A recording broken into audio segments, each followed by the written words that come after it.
Us saludem en l'espai de l'entrevista a Penedès Televisió, avui desplaçats, i hem d'agrair-ho a la taverna del Vinceum, hem d'agrair a la taverna que ens ha deixat aquesta taula en un raconet per parlar de vins, sobretot, però també d'història, per exemple, amb aquests murs, aquesta escala medieval que tenim al darrere.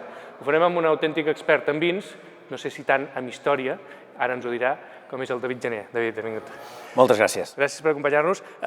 Clar, tu d'història no sé si en saps, però n'has viscut molta en els últims anys, eh?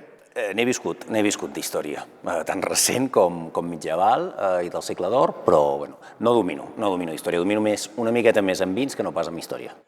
Ens va sorprendre que vinguessis a Vilafranca, perquè de fet hem aprofitat que venies a Vilafranca a fer una cata, un tast de vins, aquí al Vinceum, i ens va sorprendre aquesta afició teva pels vins, que desconeixíem. Clar, també potser feia un temps que tampoc no et seguíem, et coneixíem per les sèries de televisió, no? Què t'ha portat al món dels vins? Bueno, jo em vaig treure el títol de sommelier, des de sempre a casa hi ha hagut una mica la cultura del vi, no? D'apropar-nos en el vi, però des d'una vessant històrica,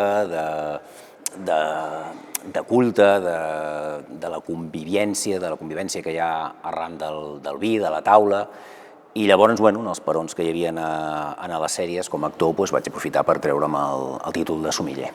Llavors, bueno, m'ha portat moltes coses, o sigui, anar a conèixer sobretot el territori, perquè jo havia viatjat però molt poc, i quan estudiava viatjaves, però viatjaves a través de lo que és el paper. Llavors això és una excusa perfecta per moure't, per venir a Vilafranca, per veure les bodegues, per veure el paisatge, per anar a tota la zona de Catalunya que tenim vins meravellosos i paisatges meravellosos, llavors per tota la península, o sigui, bastantes coses.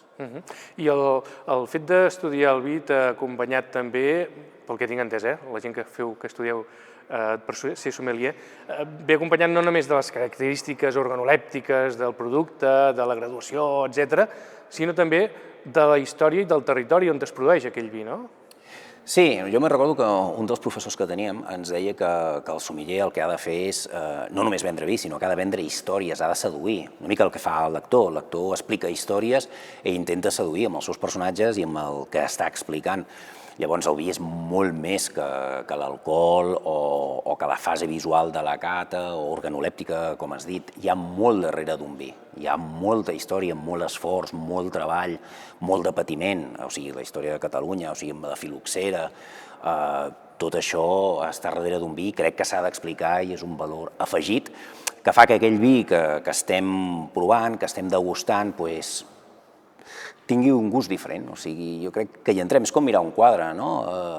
Pots mirar el quadre i pots dir m'agrada, no m'agrada, però si tu saps, si t'ensenyen a mirar un quadre, a veure la pinzellada, els colors, com es juga amb la llum, el punt de fuga, tot això, ostres, disfrutes més. Amb el vi crec que passa una mica el mateix. Si tu expliques un vi no només com és d'aromes, de gust, organolèptic, sinó tota la història que hi ha darrere de l'esforç, de les varietats, del territori, a mi m'agrada més, jo el disfruto, el visc més. Saps que aquí el Vinceum és el diminutiu, és el nom en petit. El nom gran és Museu de les Cultures del Vi de Catalunya. Una mica lligant amb això que tu ens deies, que el vi no és només un producte que fem servir com a consum, sinó que també, entre altres coses, pot ser fins i tot un art, no? Sí, bueno, històricament el vi, a part de ser un factor religiós, s'utilitzava de medicina, s'utilitzava d'aliment, era un aliment, o sigui, estem molt vinculats històricament des dels grecs, els fenicis, els romans, al món del vi. Llavors, fins i tot a la Grècia, jo és que m'agrada molt la història grega i romana, hi havia dues faccions entre els poetes, hi havia una facció que eren els hidropotai, que eren els que creien que s'havia de crear les obres d'art, la poesia, sense beure vi, i els oinopotai, que defensaven que el vi era un vehicle molt vàlid, molt bo per arribar a la inspiració, que en aquella època la inspiració era divina, era un factor que feien els déus. Llavors hi havia aquests dos vessants, aquestes dos corrents que s'enfrontaven, es criticaven i fins i tot es comparaven les obres que havia escrit el que ho feia seguint els impulsos de l'aigua i el que ho feia seguint els impulsos de Baco o Dionís. Llavors... El que sí està clar és que el vi ajuda, acompanya amb el menjar, sobretot s'ha d'acompanyar amb el menjar, no? I s'ha de beure amb moderació, però acompanya una sobretaula, o acompanya una taula, i et dona peu a una sobretaula que pot ser molt productiva, no? Sí, bueno, sí. Tornant als grecs, els grecs feien el que se'n deien ells el simposio, o sigui, el vi primer menjaven i després paraven, retiraven les coses i prenien el vi. Prenien el vi no per emborratxar-se, hi havia gent que potser s'emborratxava, però sí que era per fer un diàleg filosòfic, cultural. Es llegia poesia, es recitava, es parlava de la mort, de la vida, dels déus, de cosmologia, de metafísica, i el vi seguia sent un vehicle de sociabilitat, d'obrir algunes barreres, el que estava una mica tímid, el vi li donava una mica ales, deien ells, però creava un vincle, una familiaritat en tot aquell grup de gent que feia el banquet o el convivium romà, i tenia aquest factor, i avui en dia encara el segueix tenint. Evidentment, ells només bevien quan feien els banquets. Llavors era aquest concepte que tenia un concepte una mica diferent al dels musulmans, per exemple, que no bevien, i en la seva cultura el vi era una cosa més de festa, per trencar una mica la rutina diària. Què has vingut a presentar a Vilafranca? No ens diguis ara potser tot el que explicaràs en el tas, no? No, perquè no acabaríem mai. Però sí, una mica, quina essència? Portes vins de tot Catalunya? Vindràs a parlar només de vins del Penedès? Aprofitant la invitació que em va fer l'Enric, i com que sé que això és una cosa que es va fent periòdicament i que la gent aquí és molt entesa, estem en terra de vins, a la capital del vi, llavors he triat, com que m'agrada explicar històries, vins que jo crec que tenen una història darrere, ja sigui per la forma d'elaboració, ja sigui per les varietats, ja sigui per la història que l'aglutina. Llavors m'he titulat una mica Vins singulars d'aquí de Catalunya, que ens anirem a Alella, ens anem a la Baixa Cerdanya, ens anem al Priorat, ens anem a Pla de Bages, i faig un recorregut una miqueta, clar, no es puc portar, són 6 vins, i explicant una mica la història que hi ha darrere de cada vi. De Granollers en portes de vins o no? No, el d'Alella. Bé, clar. Correspon a la DO d'Alella. En porto un, sí, no podia fallar. Perquè tu ets de Granollers. Jo soc de Granollers, i Alella la tinc tocant a mà. Tu ets de Granollers, i la gent que ens està veient per la televisió o que ens escolta per la ràdio, per la veu ja és més complicat, però que et veu segur que diuen oi, si és l'Àguila Roja. Bueno, ara no ho sé, ara vaig amb el... Bé, la gent jove ja no tant. Pels que ens escoltin per la ràdio, vaig amb el cabell curt, llavors és una mica més complicat. Quan anava amb el cabell llarg, ara fa poc que me'l vaig tallar, llavors... Sí, és un personatge que va marcar molt, llavors... Perquè això dels vins t'ha vingut diguéssim, de darreries, de fa pocs anys, això d'especialitzar-te en somelleria, no? Especialitzar-me, sí. A mi m'agradava des de sempre, a casa jo havia viscut, a casa sempre s'ha begut, però s'ha begut bé, amb cap, amb moderació i sempre amb els menjars. Llavors el que té sector és que avui treballes i demà no. Llavors estàs un any treballant molt intens i potser després estàs 2 anys parat. Tens 2 opcions, o tornar-te boig si no et truquen, o formar-te. Llavors jo vaig decidir formar-me, em vaig treure una carrera de filosofia i llavors era fer un màster en filosofia, i llavors era fer el doctorat, que eren 5 anys més i si et surt una feina no pots, o fas el doctorat o no fas res, eren entre 3-5 anys que em portava, o l'opció del vi, que sempre m'ha agradat. Jo coneixia un professor del CET, que és el Javier Campo, un sommelier fantàstic i amic, i em va dir, ostres, per què no vas al CET i et treus el curs? Llavors vaig entrar, vaig fer els 2 anys de sommelleria i llavors ja em vaig especialitzar. I llavors, clar, vaig juntar tota la història dels grecs, dels romans, de la cultura aquesta del vi, i aquí estem, apassionat pel vi. Estava pensant que quan vam dir no, quedem al Vinceum per fer-te l'entrevista, entre altres coses perquè vens a fer el tast aquí al Vinceum, no? Però el que hi penso és el lloc ideal per tu per poder parlar. Primera, evidentment, perquè si vens a fer un tast de vins, el Vinceum és el Museu de les Cultures del Vi. És un bon lloc. Però també el Vinceum organitza anualment un esdeveniment que es diu Vilapensa, que és un festival de la filosofia. O sigui, cada any es fa un festival de filosofia que dura una setmana i mitja aproximadament i que es fan conferències, etc. I per tant, diguéssim que lliga també amb la teva formació, no? Amb el que ens explicaves. Podia lligar. I encara queda una tercera pota, que és el món del cinema. El Vinceum, conjuntament amb el Cineclub Vilafranca, organitza anualment un festival que es diu Most, que és el Festival del Cinema del Vi. No el conec. Vull dir que aquí estem a casa teva, Sí, estem molt vinculats. No hi ha millor escenari que aquest. En relació a la filosofia, ara que estem en una època convulsa a nivell mundial, tu ets d'aquells que pensa que l'home és un llop pels propis homes? Hobbes. Hobbes? O Rousseau, que diu que no, que som bons per natura i que després potser ens degradem amb el pas de les circumstàncies.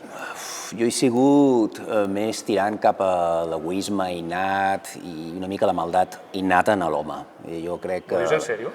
Sí. Però si sempre fas papers de bon home, tu. Sí, no, però jo no ho dic per mi, ho dic pels altres, Ho dic, o sigui, és només mirar les notícies, és només mirar el món i sobretot els dirigents que hi ha, o sigui, sembla que no puguem triar més malament, o sembla que només pugin a dalt els més dolents, o sigui, els més sanguinaris, o sense escrúpols, o sense cap mena de moral. Llavors, ostres, jo estic molt decebut.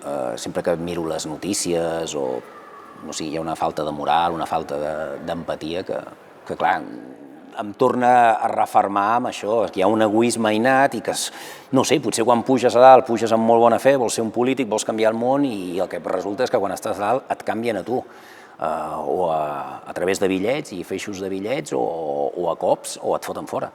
No ho sé, però jo soc un filòsof més aviat existencialista i pessimista.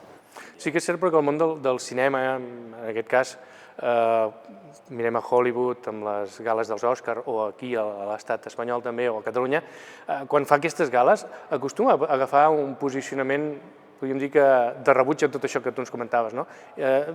Diríem que el món de l'art, dels artistes, del cinema, s'ho prenen més filosofia, en el sentit profund de la paraula? Ostres, no ho sé si s'ho prenen en filosofia. Hi ha actors que no s'ho prenen massa en filosofia perquè quan estan sense treballar es tornen bojos. És un dels perills que té la feina, aquesta. Però no, el que passa que quan un és actor o un és conegut sempre té, diguem, la plataforma o la finestra més fàcil que qualsevol altra. Llavors, quan es fan aquestes gales o quan es fa alguna cosa, la gent reivindica. Jo normalment no reivindico, no sé que em pregunti la meva opinió per alguna cosa, però... No fas tuits, tampoc? Perquè ja saps què passa, segons quins tuits facis, potser d'aquí 5 anys et proposen pels Oscars de Hollywood i llavors intentaràs esborrar els tuits. No hi ha perill ni per una cosa ni per l'altra, ni pels Oscars de Hollywood ni pel Twitter. No tinc Twitter i em vaig fer Instagram fa poc perquè m'estaven obligant i atabalant, però no, jo m'agrada molt la meva privacitat, viure tranquil, viure a Granollers i llavors tota aquesta exposició acaba convertint-se en una sobreexposició. I passa com amb el raïm, quan et sobreexposes et cremes i el suc que dona ja a vegades no és massa bo. Pel que expliques, ets bastant introvertit? Molt introvertit. En canvi, et dediques a una feina, sigui una o l'altra, en la que has d'estar parlant amb el públic, no? D'una manera o altra. Ara tinc la gata i 5 minuts abans estaré nerviós. O sigui, de fet, he entrat aquí ja nerviós. Se'm vaig acostumant, sí. La majoria d'actors que jo conec són molt nerviosos i molt introvertits. La majoria, El que passa que vas agafant un xip. Jo les primeres entrevistes que feia és que se'm secava la gola, ho passava fatal. I al final vaig dir, i em feia molt poques. Fugia, i al final vaig dir, ostres, o m'hi enfronto i faig una i una que forma part de la meva professió, i després ja m'hi he acostumat. Però tot i amb això, després, o sigui, a gales o així, jo no vaig, poso molt nerviós i em trobo una mica fora de lloc. Llavors, bueno, això també et va passant factura a la llarga. Tu de primeres no anaves per actor, però no? Perquè allà a Granollers no vas estudiar inicialment per ser actor. No, jo vaig estudiar administratiu. Quan era jove era una mica descerebrat, vaig estudiar administratiu i llavors informàtica de gestió, 3 anys. O sigui que jo, en teoria, seria programador en aquella època. Ara estaria treballant sense parar. Ara tindries molts calés. Molts calés i potser molts maldecaps. I feina segura cada dia. I feina segura, això segur, amb la informàtica. Però precisament fent informàtica va ser quan em vaig adonar compte que jo allà, a l'aula, amb l'ordenador, jo no era el meu lloc, no era el meu escenari, jo no era feliç. Llavors jo tenia un company al costat que volia ser músic i el seu somni era ser músic i el meu somni, de cop i volta, era l'època en què feien les revistes del Fotogrames, l'Imàgenes, llavors jo les llegia i vaig començar a somiar amb ser actor. Era molt introvertit i el meu pare em va dir, escolta'm, si vols ser actor, apunta't, fes teatre. I vaig començar a la Saleta, a Granollers, fent teatre, i vaig decidir fer un canvi brusc de direcció i dedicar-me a buscar-me la vida com a actor. Però, per tant, no sorties de l'institut que et vas posar ja a estudiar teatre? No. Abans van passar uns quants anys? Van passar uns quants anys. Jo vaig començar a fer teatre, diguem, jo crec que cap als 19. Llavors allà va ser quasi com una possessió, em va agradar molt, gràcies a la Saleta i un professor que tenia, que era l'Eber Martín Blanchet, i a partir d'aquí vaig començar a buscar-me la vida, intentant buscar representants, intentant buscar càstings, i això porta temps, anys i gasto. I el meu pare em va dir, escolta'm, clar, és que ell veia que m'estava jo arriscant en un camí que per ell no hi havia tornada, o possiblement si hi havia la tornada, ostres, cap on vas? Cap a quina via vas? Llavors jo vaig dir, bueno, fins si als 25 anys no aconsegueixo res com a actor, doncs llavors buscaré ja una feina, m'estabilitzaré i tot. Mentre jo anava estudiant per actor, doncs anava treballant, vaig entrar a treballar a l'Ajuntament de Granollers i allà vaig estar entrant i sortint a l'Ajuntament durant 7 anys. 7 anys, que em van anar molt bé, em van ajudar, es van portar de forma meravellosa i vaig poder combinar treballar a l'Ajuntament i anar a fer la sèrie de Compañeros. Ah, ja feies la sèrie Compañeros quan Sí. treballaves a l'Ajuntament? Sí, i vaig anar a fer la sèrie i vaig tornar... Compañeros era a Madrid? Era a Madrid, vaig estar un any a Madrid. O sigui, havies d'anar de Granollers a Madrid? No, vaig estar... Sí, jo cada cap de setmana tornava i he estat tornant des de Madrid sempre cada cap de setmana, fins ara fa poc que ja m'he quedat, però jo he estat molt de casa. Llavors jo marxar a Madrid, per mi era com anar a la mili. Jo vaig fer la mili a Saragossa i les vaig passar canutes. I per mi el fet d'anar a Madrid, estar-me de dilluns a divendres, que per mi era una gran ciutat i era estar treballant, ostres, necessitava desconnectar. I venir a Granollers amb la meva parella i estar allà i amb la família i després tornar a pujar. I un any així. Llavors, de cop i volta, perquè avui d'actor estàs aquí i demà estàs allà, també em va anar molt bé pel cap, vaig poder tornar a l'Ajuntament. Em van tornar a cridar i vaig estar un any o 2 mesos a l'Ajuntament, després vaig fer un altre cop. Havent fet Compañeros, ja. Sí, i estava jo per allà al carrer i em paraven. Què et deia la gent, no? Sí, ostres, però tu no eres el de Compañeros i tal. Dic, sí, ¿qué estás haciendo? Una sèrie? I anàvem mirant. I dic, no. Estava aquí treballant. I així vaig estar, crec jo, uns 6 anys entrant. Vaig fer després Los Hombres de Paco, una part petita, Mesa para 5, fins que va sortir Àguila. Àguila és el gran paper, no? Perquè més de protagonista, no? Sí, i Àguila tinc gravat jo estava... perquè jo treballava a la brigada i estava amb el meu jefe de llavors, que era el Ramon Mires, que era una meravella, és una meravella de persona, i estàvem fotent uns adhesius del balonmano, i allà em van trucar. I ell va tenir la santa paciència que jo agafava el mòbil per si sortia... I em van dir del càsting. I li vaig dir, hòstia, que la setmana ve tinc un càsting i tal, i va dir, bueno, ja fem i vas. I et demanes un dia d'assumptes propis o el que sigui, i m'ho vaig poder arreglar. Vaig anar i després em van agafar.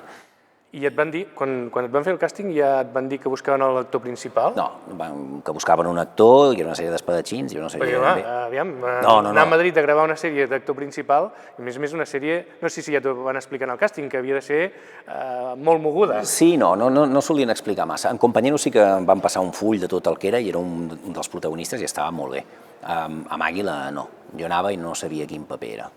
Llavors vam fer les proves i després una altra prova i una altra prova i llavors ja finalment ja vaig veure jo que tot semblava que sí, que anava canviant agafat. I quan vaig preguntar em van dir que sí que era un dels protes. I vaig dir, hòstia, doncs bueno, llavors va ser tornar i llavors ja sí que vaig tenir que deixar a l'Ajuntament.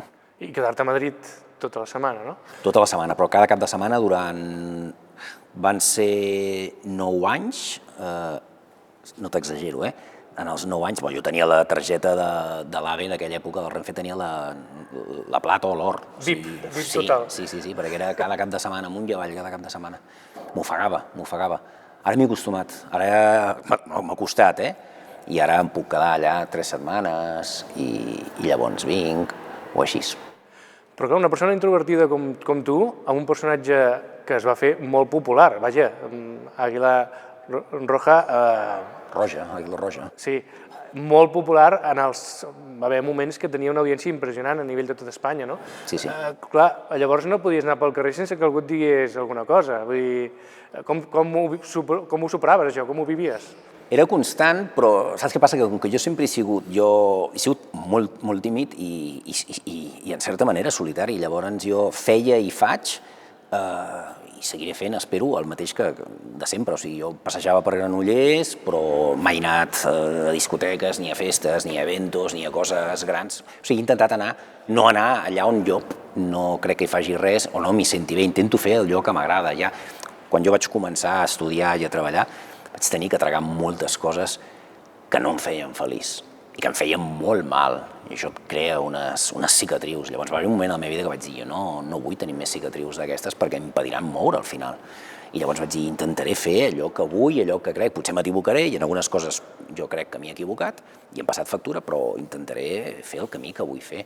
Llavors, clar, jo sortia perquè no em coneixien, al principi sí, però sempre des de l'amabilitat, des del respecte, l'admiració, llavors estava molt bé. Clar, a mi no se m'ocorria anar a Barcelona, anar a una discoteca, anar a un concert. No, altres amics meus que són extrovertits i que hi anaven, se'ls hi feia molt més feixuc. A mi no, jo anava, com a molt anava a un restaurant, sí, i ja està, i molt bé. I llavors a casa amb la família, o pels camps, o pel bosc, o turisme rural, que m'agrada molt, i llavors sempre tranquil·litat, sempre tranquil·litat. Què creus que tenia de tu el personatge d'Àguila Roja? El físic. Home, això per descomptat, no? Bé, parlem-ne, el físic, però diguéssim, tu ets un portento com era ell, saltant i lluitant amb un cavall. Jo havia fet arts marcials i tot, i era bastant més àgil abans. Havies fet arts marcials? Sí, havia fet aikido, karate i una mica de Krav Maga i tot això, però, curiosament, quan vam fer el càsting no em van dir res. Jo, un cop van acabar i ja em van dir, bueno, pues muy bien, em van dir, hi ha una mica de lluites, i jo me recordo dir-li en el que em feia el càsting, oye, que yo sé hacer lucha, sé hacer karate i tal, no te preocupes. Clar, la idea és que anava molt tapat, llavors sí que ho faria un especialista. Podria haver-hi un especialista. No era problema, no era prioritari. Però després quan em van agafar, clar, jo vaig demanar, dic, ostres, jo vull intentar fer el màxim que pugui jo de les lluites, perquè de petitet jo mirava les pel·lícules, m'agradava molt el cine clàssic, Humphrey Bogart, John Wayne, Montgomery Clift, Marlon Brando, James Dean, tots aquests que el meu pare m'hi va abocar i m'han portat molt bons moments i em segueixen portant, segueixo mirant més cine d'aquest que de l'actual. Però també vaig néixer amb el Bruce Lee i amb el Harrison Ford, amb Indiana Jones, llavors, ostres, jo pensava, com ha de ser fer una pel·lícula d'aquestes d'acció, no? O d'arts marcials, o d'Indiana Jones, d'aventures, però deia, ostres, aquí a Espanya no es farà, no hi ha els mitjans. Però va arribar, i va ser una mica la que va obrir la porta que es poguessin realitzar aquestes coses. Teníem uns especialistes que eren una passada. Llavors jo vaig intentar fer totes les lluites, evidentment les voltaretes no, ni els salts dels arbres, i a cavall, que a mi no m'agradava anar a cavall, perquè el cavall és un ésser viu que o el domines o et domina. Llavors el meu era ferruc. A mi em feia molta gràcia perquè em fotien anar a cavall a tota llet, que un dia el cavall li va fallar una mica la pota i no vam caure de miracle i jo vaig quedar blanc, però anava tapat, pues bueno... No es va notar? No es va notar, però vaig dir, ostres, no passa nada, el cavall no cae. Dic, bueno, el cavall no cae, doncs ha estat a punt de caure. El cavall estava blanc també perquè ja era blanc de per si, però fotia uns ulls. I clar, després jo saltar de segons quines coses no em deixaven saltar. Jo li deia, ostres, però si per mi és més fàcil saltar de 2 metres, 3, tenint jo controlat el terra que no el cavall. Devia ser l'home més feliç del món en aquella època perquè, primer, això, un paper protagonista, que potser no te l'esperaves quan vas fer el càsting, no? Després, un paper que d'alguna manera se deia aquest coneixement que tu tenies fins i tot de les arts marcials, perquè recordem que l'Àguila Roja porta una espasa samurai, una katana, i que alguna cosa ja hi havia, no? I després envoltat per un estol d'artistes també, diguéssim que a vegades hi ha sèries de televisió que no tenen un conjunt d'artistes del pes que tenien, no? No, allà tot el conjunt d'actors era fantàstic i ara estan treballant i fent meravelles. Sí. Era felicitat per això, era felicitat perquè era feina, era felicitat perquè era un protagonista i sobretot era felicitat perquè els meus pares, clar, quan tu veus que els teus pares estan orgullosos, van patir molt. Quan jo els vaig dir que volia ser actor, patien. Sortia una cosa i avui estàs amunt, allà va. O sigui, ells no entenien, no? Jo estigués a Companyeros i de cop i volta deixés de treballar i estigués un altre cop a l'Ajuntament, i llavors una altra sèrie, llavors un altre cop. Amb Àguila, quan es va acabar Àguila també va haver-hi un peron i no en tenien. Jo els vaig dir, s'acabarà Àguila i estaré... Que va ser el 2016, em sembla, no? Sí, les dates no les porto massa bé, sí, em sembla que 2016. Llavors, és que és així, has d'estar molt mentalitzat per no... A mi m'ha salvat la filosofia de poder relativitzar i col·locar les coses on s'han de col·locar i ja està. però a ells els hi costava.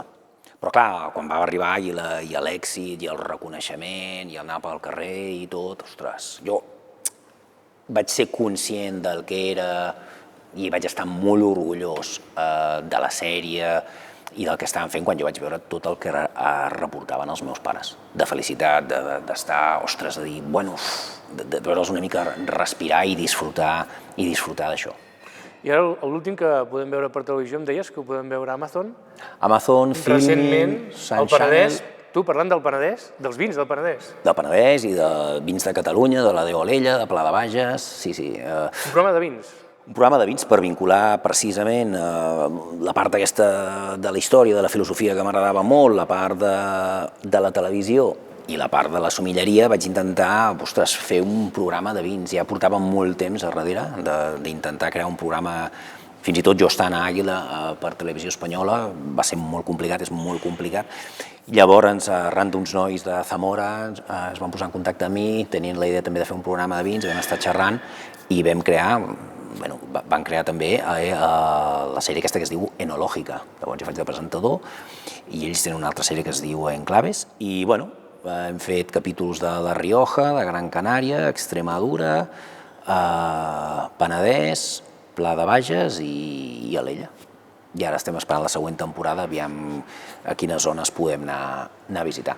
Aquest del Penedès és recent, em deies, no? Aquest és, sí, perquè està a Filmin, està a Amazon, està a Sun Channel, està a 7 o 8 plataformes i de moment està amb una bona audiència, estem a uns 4,5 milions d'espectadors per capítol, o sigui que és una bona promoció tant pel Penedès com per Alella, per Pla de Bages i pels altres que hem fet. I per mi és una excusa perfecta de vincular els dos mons i de viatjar, perquè clar, jo no coneixia res quan vaig estar a Extremadura, per exemple, ostres, és meravellós, perquè jo intento vehicular una miqueta i anar als jaciments, anar a la història del vi, a Rioja també, en els jaciments, en els primers lagars.